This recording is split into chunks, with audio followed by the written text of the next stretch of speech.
मेरा नाम मानसी है। मैं 25 साल की हूँ, लेकिन ये कहानी है तब की, जब मैं 18 बरस की थी। मैं अपने माँ बाप की एक लाडली बेटी थी। हम बस 2 भाई बहन ही थे। मैं और रमन, हम भाई बहनों की तरह लड़ते ज़रूर थे, लेकिन हमारी दोस्ती भी बहुत ज़्यादा थी। हमारे माँ बाबा हम दोनों को ही बहुत ज़्यादा प्यार देते थे। कोई भी ख्वाहिश हो तो फौरन पूरी कर दिया करते। लेकिन एक दिन खबर ने मेरी सारी ज़िंदगी बर्बाद कर दी। मेरे माँ बाप का कार एक्सीडेंट में देहांत हो गया। मैं और रमन अकेले रह गए थे, और हमारे आसपास के लोगों ने इस बात का बहुत फायदा उठाया। जिन रिश्तेदारों से हमें बहुत मोहब्बत हुआ करती थी, उन्होंने अपनी नज़र हमारी जायदाद पर डाल दी। मेरे चाचा और उनके घर वालों ने मेरे बाप के जाने के 2 हफ्ते बाद ही ये बातें उठाई कि अब मैं घर में अकेले कैसे रहूंगी। जाहिर है, रमन यूनिवर्सिटी जाता था और उसे बाहर भी बहुत काम होते थे। मेरी वजह से वह घर नहीं बैठ सकता था। पहले तो मैं माँ के साथ घर में रह लिया करती थी, लेकिन अब ऐसा भी नहीं हो सकता था। लिहाजा मेरे चाचा के कहने पर मैं उनके घर शिफ्ट हो गई। मेरे चाचा ने रमन को बहुत समझाया कि वह हमारा घर बेच दे और अपनी पढ़ाई और काम का बंदोबस्त घर के पैसों से करे। ये फैसला हम दोनों के लिए ही बहुत मुश्किल था, और रमन भी इस वक्त सिर्फ 21 साल का ही था। लोग उसे जैसा कहते वे वैसा करता। रमन हॉस्टल में रहने लगा और घर मेरे चाचा ने बेच दिया। आहिस्ता आहिस्ता उन्होंने हमारे घर का पैसा अपने कारोबार में लगाना शुरू कर दिया, और रमन को ये कहकर बहलाया कि अब उसके सारे खर्चे वह खुद ही उठा सकते हैं। रमन उनके एहसानों के पांव तले दबता गया। हमारे चाचा की एक ही बेटी थी और 2 बेटे थे। उन सब का मेरे साथ बहुत बुरा बर्ताव था।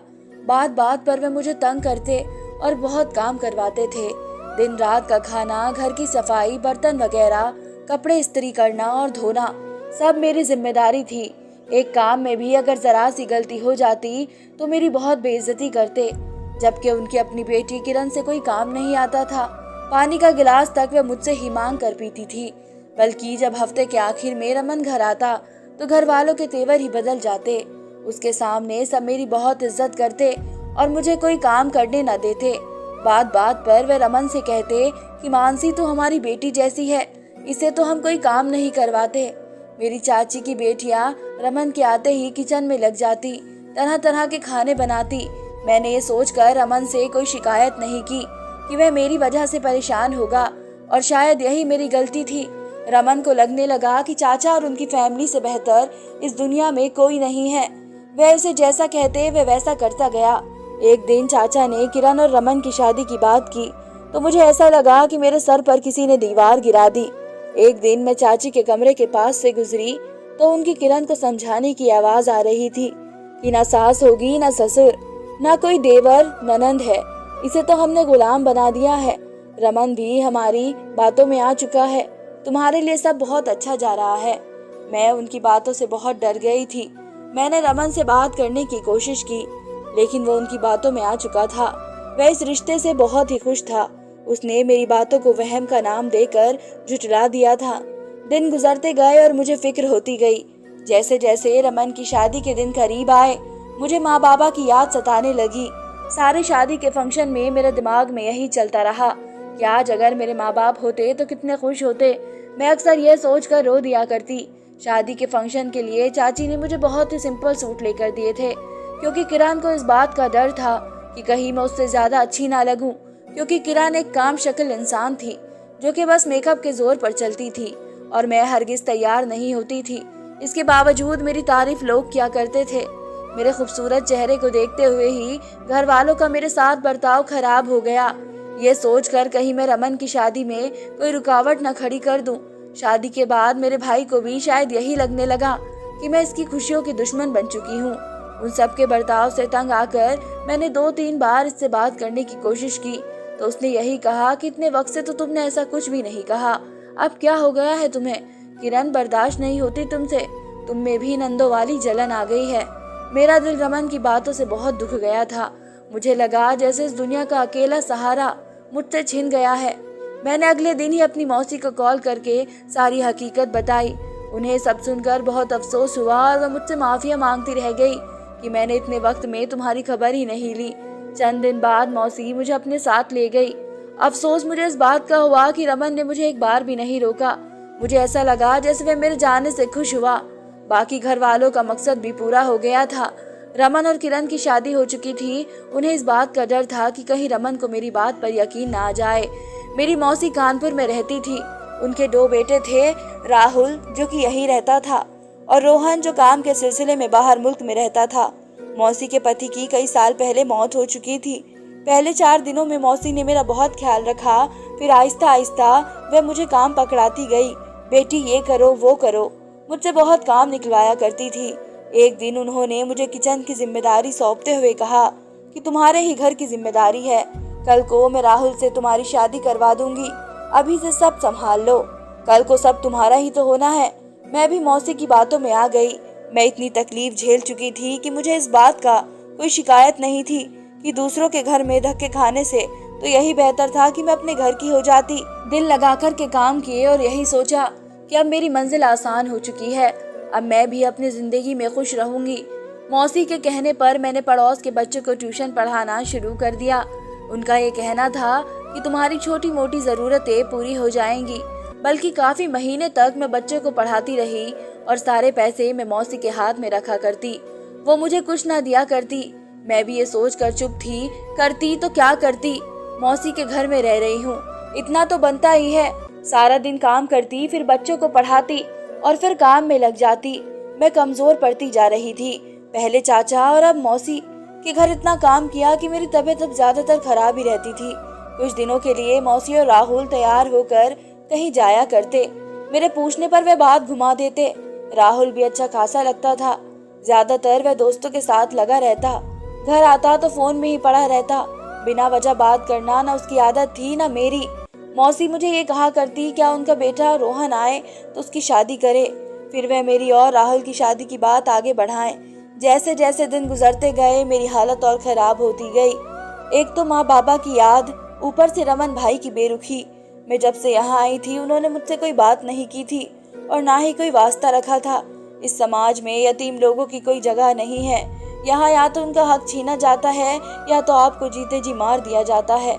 मेरे चाचा ने भी इस बात का ख्याल नहीं किया कि मैं उनके मरे हुए भाई की बेटी हूँ और रमन भाई का भी उन्होंने एक तरह से फायदा ही उठाया।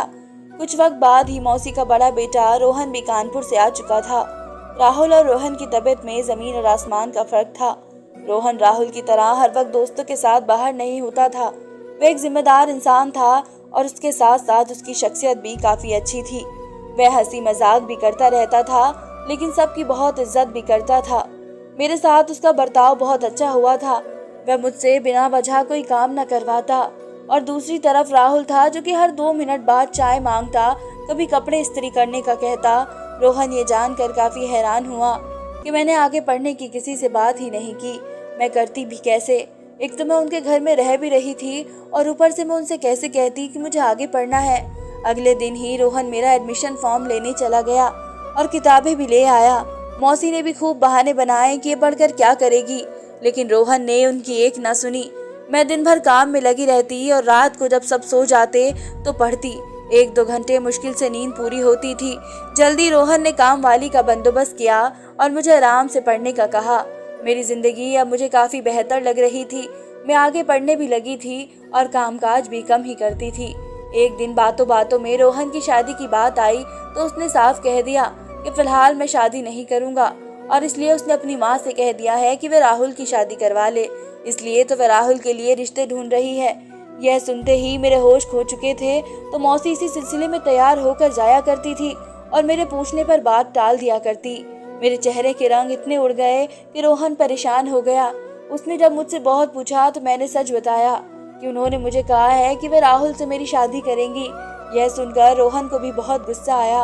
वह काफी वक्त अपने माँ और भाई से दूर रहा था, शायद इसलिए उसकी सोच उन दोनों से अलग थी। उसने अपनी माँ से बात की तो उन्होंने मेरे सामने ही कह दिया, इसके माँ बाप तो है नहीं, भाई इसकी खबर लेता नहीं है, दहेज वगैरह तो दूर की बात है, शादी के खर्चे भी डबल हो जाएंगे। यह सुनते ही मैं बहुत गम में चली गई थी। बाप के जाने के बाद चाचा और मौसी तो दूर की बात, भाई तक बदल गया था। इस दुनिया में मेरा कोई भी नहीं रहा था। 1-2 बार तो मुझे खुद को खत्म करने का ख्याल भी आया था, लेकिन फिर मैंने यही सोचा कि जहाँ इतना सब्र किया है वहाँ थोड़ा और ही कर लूँ। जो ऊपर वाला यहाँ तक लाया है वह आगे भी ले जाएगा। मुझे समझ नहीं आता था कि अब मैं घर में कैसे रह सकती हूँ। कुछ ही वक्त बाद शायद ऊपर वाले ने मुझे मेरे सब्र का फल दिया, या रोहन ने मौसी से मेरे और अपने रिश्ते की बात की। शुरू में तो मौसी बिल्कुल भी ना मानी, मगर आखिर में अपने बेटे की जिद के आगे वो हार मान गई। कुछ ही दिनों बाद हमारी सादगी से शादी हो गई और हम कानपुर से अलग शिफ्ट हो गए। इस बात को 4 साल गुजर गए। अब मैं जहाँ हूँ बहुत खुश हूँ। रोहन के कहने पर मैंने यूनिवर्सिटी में एडमिशन ले लिया। रोहन मेरी बहुत इज्जत करता है, बहुत ख्याल रखता है। मौसी का भी आना जाना लगा रहता है। वे अपने बेटे के डर से मेरा लिहाज किया करती हैं। कुछ वक्त बाद रमन भाई ने भी मुझसे बात की और रो रो के मुझसे माफिया मांगी कि मैंने तुम्हारी कदर नहीं की, तुम्हारी बातों का यकीन नहीं किया। मेरी चाची ने अपने बेटे की शादी करवाई और 2 महीने बाद उनकी बहू सारा जेवर और पैसे लेकर रात में फरार हो गई। ये सब शायद उनके किया हुआ सामने आया था। मैं बहुत परेशान हुई और मुझसे माफ़ी मांगी कि शायद ये सब उनके साथ मेरी वजह से हो रहा है। चाचा का भी देहांत हो गया था और इस सब ने चाची को भी काफ़ी नर्म आदत का बना दिया था। किरण भाभी भी रोहन और रमन भाई के डर से मेरे साथ अच्छा बर्ताव ही रखती थी। मेरे आसपास के वही लोग जो पहले मेरे साथ बहुत बुरा बर्ताव किया करते थे, अब वे रोहन के डर से कुछ भी ना कहा करते, क्योंकि रोहन उन पर बहुत गुस्सा करता था। जो मुझे कुछ कहता था या मुझसे बदतमीजी से बात करते थे, वे बगैर किसी का ख्याल किए उन्हें खरी खोटी सुनाते थे। रोहन मेरी हर ख्वाहिश का बहुत ख्याल करते थे। रमन भाई के घर में भी काफ़ी बार गई थी। इनकी 2 बेटियां थी जो मुझसे बहुत प्यार करती थी, बहुत इज्जत करती थी। मुझे भी एक बुआ होने के नाते उनसे मोहब्बत थी। जो भी हुआ वक्त के साथ साथ मैंने भी बहुत कुछ सीखा। मैं अब किसी पर भी एतबार नहीं करती। अपने ही घर में अपनी फैमिली के साथ खुश रहा करती थी। लोगों ने मेरे साथ जो कुछ किया उसने मुझे यही सिखाया कि ऊपर वाले के आगे कोई अपना नहीं, और जो उस पर यकीन रखे वह हर मुश्किल से आज़ाद हो जाता है। मैंने भी फिर पुरानी बातों को भुलाकर एक नई जिंदगी की शुरुआत की। ऊपर वाले ने मुझे मेरे सब्र का फल दिया था। ऊपर वाला इंसान पर जितनी मुश्किलें डालता है फिर उसे आसान भी खुद ही बनाता है। धन्यवाद दोस्तों। उम्मीद करती हूँ आप सबको मेरी ये कहानी पसंद आएगी। अगर आप मेरे चैनल पर नए हैं और आपने मेरे चैनल को सब्सक्राइब नहीं किया है तो जल्द से जल्द मेरे चैनल को सब्सक्राइब करें, मेरी वीडियोस को लाइक करें और ज़्यादा से ज़्यादा शेयर करें।